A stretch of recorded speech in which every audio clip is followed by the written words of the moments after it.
Hello, I'm Rosemary Tyrrell, the Director of the Office of Faculty Development for the UCR School of Medicine.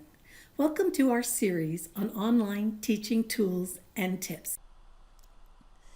Hello, this tutorial will discuss how to use the whiteboard in Zoom. So for many of you who've been teaching now in Zoom meetings, know that at any time, if you're a host or co-host of the meeting, you can share your screen.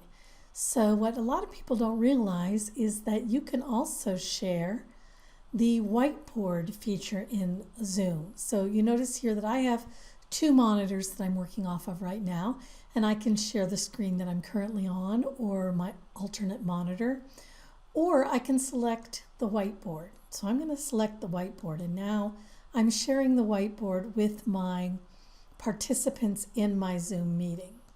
So let's just make that full screen so you can see it, and let's get my picture out of the image. And this works much like any other whiteboard that you've ever used online. If you've never used a whiteboard online, it has all the same features that you would expect in a smart board that you might see in a classroom. One I can do is just simply type text. So if I want to put a math problem up, I can just simply type that text. And I can share this with students and allow them to annotate so that they can answer the questions. I can also draw in the whiteboard feature, so I can pick a different color here. So I'm going to stick with the color we have now. And I could circle something on an image, or I can write the problem that I was talking about before. I'm not terribly good at writing with the mouse. I also have the ability to stamp different elements on my whiteboard.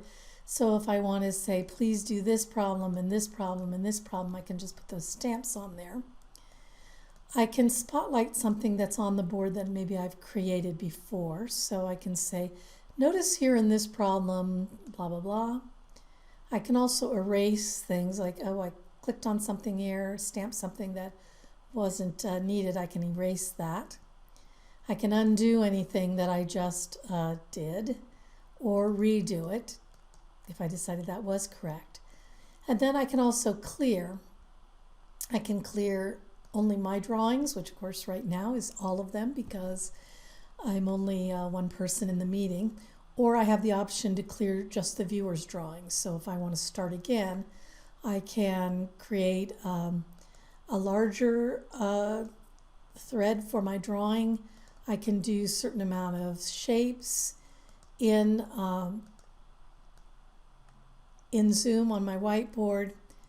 I can do lines and other shapes. So if I want to say from here to there, there's all sorts of different little opportunities to create things on my whiteboard and then ask my learners to also jump in and create things. So you can see that it can be a very useful tool. Oh, I also can change the color of something. So if I wanted to, I could do, maybe I want to do a little diagram, something of that nature. And you can see it moves around just the same way you would move anything around in a Word document or any other document kind of software that you've been used to using. Now I can say, clear viewers drawings, but because there aren't any, because I'm the only person in here.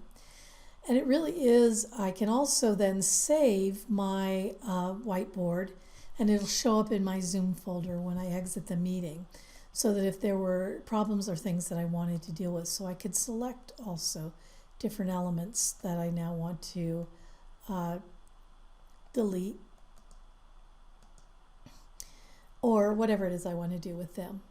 So these are all features that can be done within my whiteboard, and it's a fairly easy process for ensuring that you have an opportunity to teach in much the same way you would in the classroom, where you might be on the whiteboard drawing out formulas or making a separate point. You can do the same in your Zoom meeting when you're teaching in a synchronous session with Zoom. So that's really all there is to using a whiteboard in Zoom. Have a great day.